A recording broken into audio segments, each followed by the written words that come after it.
Hello everybody, it's me, it's PokemonTripHD, welcome back to some more Dragalia Lost content, and in today's video we're going to be going over the Flame Mercurial Gauntlet level 40, not level 41 and above, just level 40 in today's video, and I'm going to be discussing some clear ideas and some tips to help you get the clear. Now, I was able to get the clear, but first, before I get started, I just want to say there's a lot of new things, specifically, Mercurial Gauntlet and Astral Rays, as well as Chapter 9 being released, and I will be streaming Chapter 9 and my impressions on it later today, so probably after this video is uploaded, maybe during its upload, I don't even know, but it's going to be up today, so looking forward to that. And didn't mean to click on the daily free summon, I just wanted to click view more. So we knew that the new Mercurial Gauntlet quests were coming. We knew it was going to be Flame, we knew it was going to be Wind, so we knew what to expect. Didn't expect it to catch up to Wind so fast though, but it is. Here it is. The new endeavors are out also. Now, the main things to note between the endeavors are the augments you get here, the golden fragment, again more augments, and the Damascus crystal. So honestly, it's not too great of rewards as a jump from 41 to 50 as it was from 20 to 40. You get a sunlight stone for getting up to level 39. So honestly, as long as you can complete level 40, I wouldn't stress too much about anything higher, because Mercurial Gauntlet's not going to go anywhere. It's going to be here for a long time. So don't stress too much if you don't have the units, you don't have the strength or whatever to complete it. Don't worry. It's going to be here forever. It's not going anywhere. These endeavors will not go away. So don't stress too much. Like I said, if you cannot get the clear, over here, just final update message shows that Mercurial Gauntlet is there. So if you don't know how to get to Mercurial Gauntlet, you just click events and you just scroll down a little bit and boom, Mercurial Gauntlet is there. Here it is. So you click on it. As you can see, I did get up to level 43 in Flame. I haven't tried 43 yet, but it's really hard. Also, text messages, yay. I'm just going to go over here and mute that. So you guys probably did not see the screen at all right now. But yeah, so Mercurial Gauntlet, it's pretty tough. Now, 41 through 50, you have a 2-minute time limit, and it's very difficult to do it, and I'll make a separate video on that later. So don't stress too much about anything higher than 41 at the moment, since, like I said, that's more like way end game territory. So for now, let's talk about level 40. How do you get the clear on level 40? So this is the team I used to get the clear on level 40. I believe this is the exact same team I used. So just to quickly go over everything that I'm using, well, mostly the dragons. I have a 3 unbinded Leviathan, I have a max unbinded Dragon Yuuzhan, I have a max unbinded Palyahu, and I have a max unbinded Vodianoi. Now all their weapons are no unbinds. And then the worm prints are level 100 fully unbinded, except for the 4-star ones they are level 80 fully unbinded. So that's the strategy, that's the loadout I'm using, and the strength of all my team members is here. It's it's pretty high. It's pretty high. You're gonna need a lot of strength to get it. Of course, level 40 you can do it with a much weaker team. You can do it with some off element characters or adventurers, but these are what I used on elements. Now, first things first, you really want to use Ellie on your team for this water. You're trying to get the clear on Flame. Ellie is a really huge part of the DPS in your water squad. So I highly recommend running Ellie. She's an amazing candidate for promotion. Other than Ellie, Karina is also an amazing candidate for promotion, one of the top DPSs in water. If you're not going to run Karina though, you might want to run Renee for Bog. She just came out in this banner on the Flames of Reflection banner. You can summon her. She's a 4-star.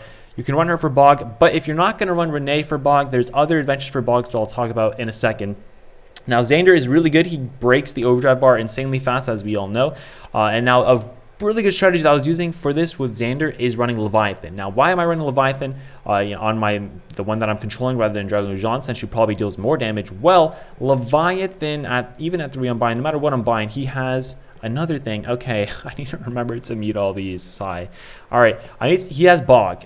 Bog is really, really good. Bog is insanely good. Now, if you don't know what Bog does, for 8 seconds, it bogs the enemy. And another one, oh my god, for 8 seconds, it bogs the enemy.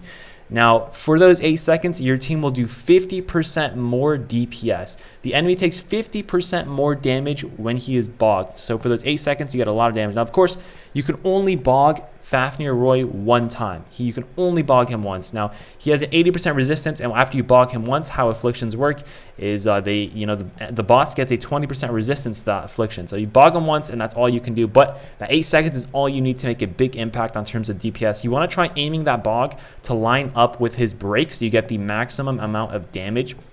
You might want to run also for your helpers, you're going to want to run an Ellie helper. Now for your helper, he does collapse at 3 different points during the fight. He does it at the 45-second, the 30-second, and the 15-second mark. So collapses his damage. You take a lot of damage. For your helper, you really want to run an Ellie with increase the entire team strength by 20% for 15 seconds. You want to run an Ellie with both the Worm Prince Halidom Grooms and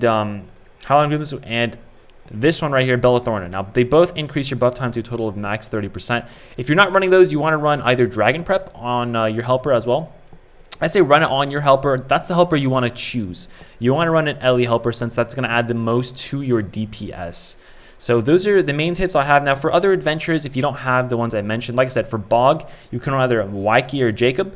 I think it's called Waiki, right? I don't know really how to say his name, but him or Jacob, they both inflict Bog. They can both work. You do need to invest in them somewhat though. As well as Zardan, another great 3-star option. He does a lot of DPS in the 60-second mark. If you're not running them, Fjorm is a good one. I wouldn't say she's amazing. I would say use these other ones instead, but Fjorm can have some shenanigans with her skill too, and that could work out. Now, those are all the main tips I have. I'm going to go ahead and show the video of my clear. If you have any tips, let us know in the comments, and what team you used to clear. If you have any strategies about 41 and above, go ahead and post them in here. I can, I'm still trying to clear as much as I can before I make a video on that. So it's probably not going to be out for a little bit because it's really hard end game territory content. Like I said, though, the main thing you want to use to get the clear on the Flame Mercurial Gauntlet, it's going to be the Bog off Leviathan. That's going to help so much. I feel like they created this Mercurial Gauntlet Flame with Bog Leviathan in mind. So if you don't have Bog Leviathan, you're kind of out of luck. What you could do though is, get your High Mercury, and she inflicts Bog with her skill. So that's another option to do if you don't have Leviathan. Of course, Leviathan is a much better choice since he's a full strength dragon. And the main thing you want to focus on is DPS. You want to run 4 DPS adventures, 4 DPS dragons, 4 DPS weapons, 4 DPS worm prints. Or not 4 DPS worm prints, but you know what I mean. Run DPS everything, and that should help you get the clear. Hopefully this video helped you somewhat. Again, I will try making a level 41 and above video for both Flame and Wind as soon as I get the idea of how to get the clear on that. Still working on that, like I said. So thank you guys so much for watching. Hopefully you guys enjoyed. Any other tips you have, leave them in the comments down below. I'll update tips in the description or in the comments. So that is a thing. Also, keep in mind, this team had Polyahu instead of a 4-star body on my Ellie. So you could even increase the DPS way more than I did. Just something to keep in mind. Thank you guys so much for watching. I'll see you guys next time. Have a nice trip.